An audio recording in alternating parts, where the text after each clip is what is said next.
Welcome to our channel, ladies and gentlemen. I want to appreciate you so much for your continued support to our channel.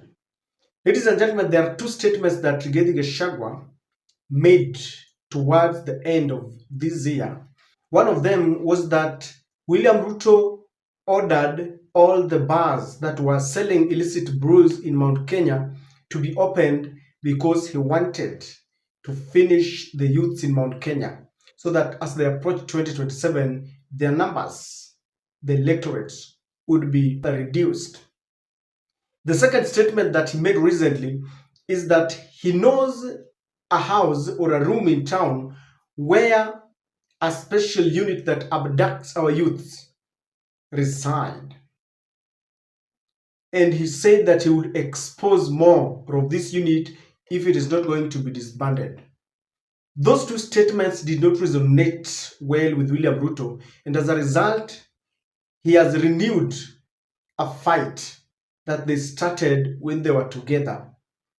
And if you listen to the allies of William Ruto, you will realize that they have begun another war. As a result of those statements, William Ruto charged his dogs against Rigathi Gachagua. And one of them is Kimani Ichungwa. And Kimani is warning Rigathi Gachagua that we will not allow you. You wanted to take advantage of the Gen Z's protest to topple this government.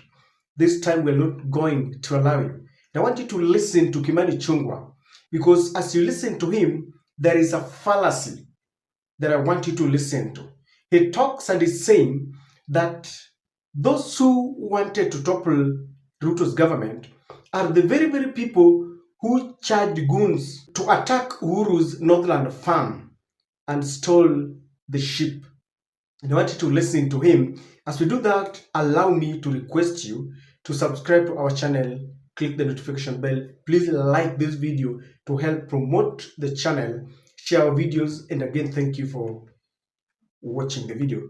And Your Excellency, we thank God as a close of this year, as I conclude, that this country survived an attempted coup on the 25th of June, masterminded by the same person that we hounded out of office for the bad manners, the Honorable Jurenta said. And I have no fear in saying that, Your Excellency.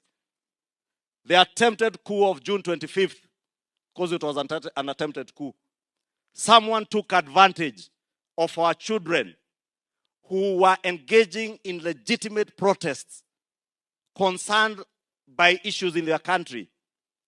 Na nafurahi, even wale wa kupanga maandamano, niliona juzi kwa runinga kijana wa maandamano kama huyu Gaucho, anaitwa Boniface Mwangi, akisema wale watu walienda kupora mbuzi ya Uhuru Kenyatta pale Ruiru, ndio walipanga vile bunge itavamiwa, ichomwe, Supreme Court ichomwe, na wakajaribu kupanga ati watu wavamie State House, watoe rais kwa kiti.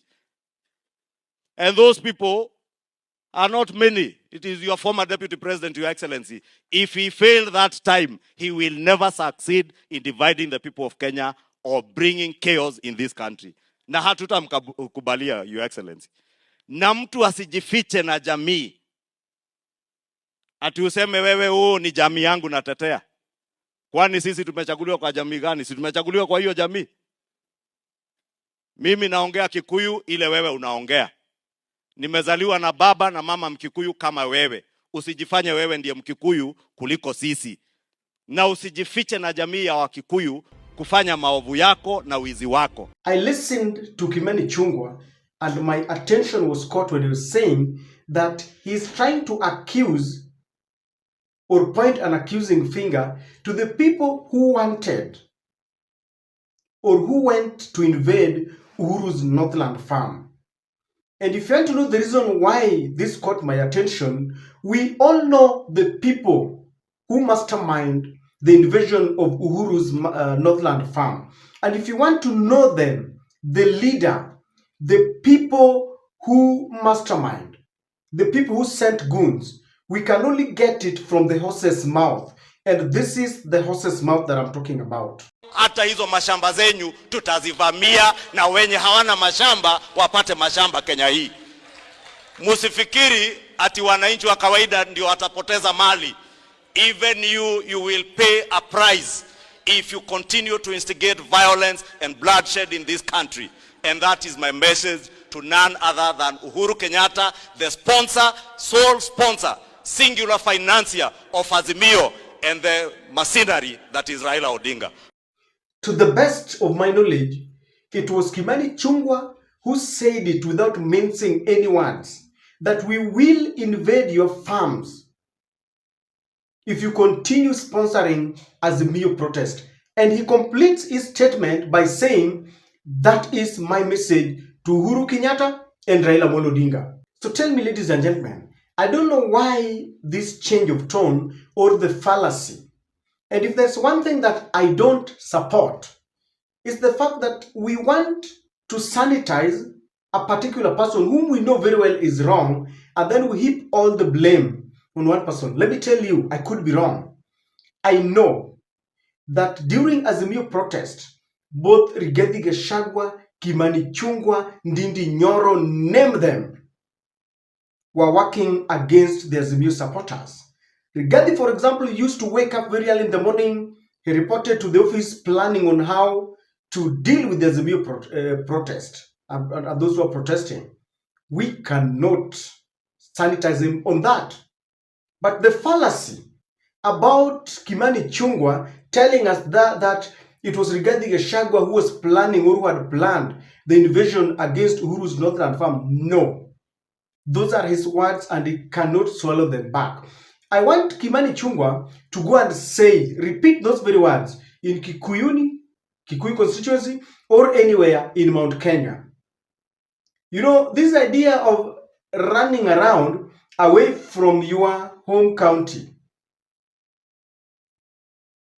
then you want to start talking ill of someone. You know, he's throwing words. He knows very well that he cannot say that in Mount Kenya. In fact, William Ruto is planning for a Mount Kenya tour, I think somewhere around January, February, or March, because they want to go for Kithure Kindiki's homecoming party, and there are a lot of development projects that they want to go and launch or relaunch in Mount Kenya after Ruto appointed Uhuru's men into the cabinet.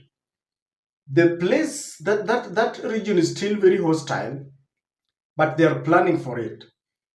I want Kimani Ichung'wah, and I'll be very keen watching Kimani Ichung'wah. I want him to go and repeat the very words that he said today in Mount Kenya. The other day he said he goes to Mount Kenya whenever he wants. He does not tire because he is loved by his people. I want to see that. But my point is, we cannot. That is why I maintained before Rigathi Gachagua was impeached that it is either Kufa Dereva, Kufa Makanga, or both remain. Why? It is because I don't want to pretend that Rigathi Gachagua was an angel. I'm just saying that we had two devils presented before us, Rigathi and William Samoei Ruto. Today, I see Kimani Ichung'wah enjoying some holy reception in Nyanza, talking about those who placed a trap in State House have been trapped. Yet we know that Kimani Ichung'wah was in that camp. This kind of fallacy, no. He's lucky that Raila, Ruto, and all those whom he attacked are in one basket now. But ladies and gentlemen, anytime you listen to Kimani Ichung'wah speak, especially speak about Rigathi Gachagua, then there is something cooking. Before Rigathi Gachagua was impeached, it was Kimani Ichung'wah who went and told William Ruto that there is a snake in your hands that you need to drop so that you can continue ruling this country. That snake was Rigathi Gachagua, and he was impeached. If you listen to Kimani Ichung'wah today, reviving Gen Z's protest and saying those who wanted to topple the government are the same people who are trying to divide the country, there could be a plan to arrest Rigathi Gachagua. I could be wrong, but I'm thinking when someone wants to topple a government, that is treasonable. As we speak, you know that there are Rigathi's allies like Major Donk, Gakuya, and the former MP Kimani Ichung'wah, who have been linked to some plans to topple the government. When you listen to Kimani Ichung'wah, if you see him talking now, they could easily revive those charges. The only saving grace is that Mount Kenya is very hostile now. If you try arresting Rigathi Gachagua, it would not end well. But you cannot assume or ignore what Kimani Ichungwa is saying. He's the one who is always being used to test waters, to attack Rigathi when something is about to happen. And so I will not be surprised if the DCI or the office of the DPP led by Renson Igonga start summoning, Rigathi Gachagua and his allies. Because the statements that he made really vexed William Samoei Ruto. There could be another plan to link Rigathi Gachagua to the ongoing protests. Rigathi was in Western, and already you saw activists and youths thronging the street because they are protesting against the illegal abduction of their fellow countrymen. Because the government is always thriving on escapism, they will look for someone to attach to the Gen Zs. Now that Raila is in government, Uhuru is in government, the only easy target is Rigathi Gachagua. Because Rigathi is telling the youths, we are happy about what we are doing on social media. And so the statements could easily mean that they want to link Rigathi Gachagua to the protest. Now, if they do that, we will try to ask them, did Rigathi Gachagua also sponsor the protest in Australia? Because even in the diaspora, people are not very happy. When they speak of dividing the nation, I don't think there is any other person who is dividing the nation and causing unnecessary stalemate other than the president himself. When youths go on social media and they criticize you or create some images that you don't like, instead of abducting them, the best way is to follow the law. Arrest them, then the law will take its course rather than arresting or rather than abducting them. The more they are abducted, the more we radicalize them, because they will realize that their common enemy is the government. If I were the government, I would listen to them and see exactly why they are complaining. Whenever citizens are complaining, there is a reason. Instead of looking for someone to blame, let us look at what they are talking about. Why do they call you Kasongo? What are they complaining about? I want to repeat what I said earlier. I believe that if William Ruto wanted to fix this nation once and for all, he would do that.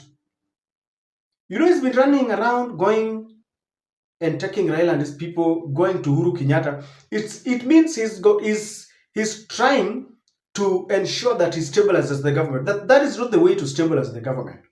The best way to stabilize the government is to listen to the people. What is it that they want? Is it the SHA that is not working? Is it the university funding model? Is it corruption in the country? Is it wastage? Let me tell you, if William Ruto decides today that he wants to fix the nation, it will happen within one day. He simply makes a decree. He simply calls his think tanks and tells them, from today onwards, zile mmeiba imetosha. We want to begin on a fresh note.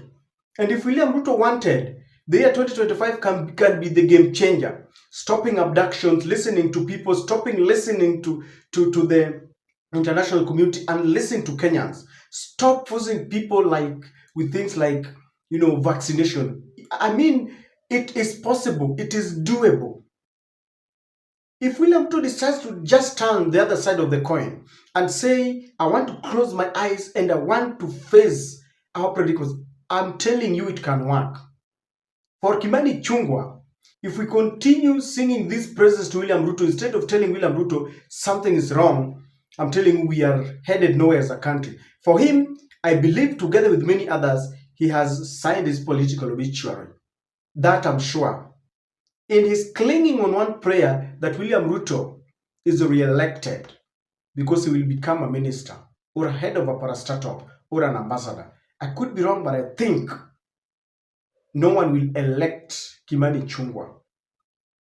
With the revival of those attacks, and Mount Kenya is now solidly behind Rigathi Gachagua, I don't think Kimani Ichung'wah has got any other place. We've seen many of them who supported the Rigathi's impeachment being chased because Mount Kenya does not support what happened.